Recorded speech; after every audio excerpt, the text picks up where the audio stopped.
Siya si Nanay Redilla Bernardo, 68 years old. Si Nanay Redilla ay isang ulirang ina. Labis ang kanyang kasipagan. Lahat ay gagawin niya para sa kanyang pamilya.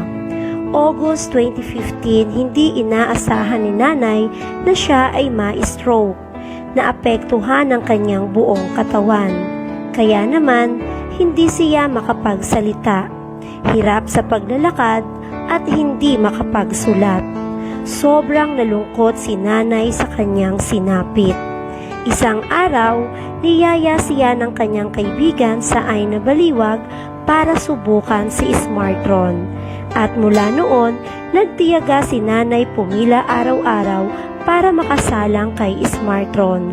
Sa ngayon, masaya na si Nanay Redilla dahil nakakapunta na siya kahit saan.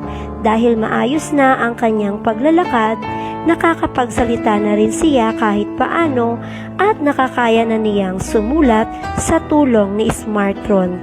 Kaya malaking pasasalamat niya dahil nakilala niya si Smartron at naging maayos na ang takbo ng kanyang buhay.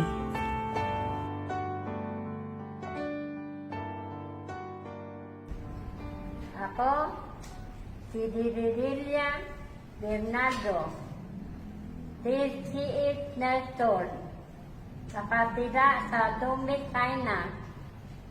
Ako, na-stroke. Ako, hindi na makapagsalita, hindi makasulat, hindi nakapaglakad. Sa tulong ni Smartron, ako, nakapagsulat, nakapagsalita, nakapaglakad.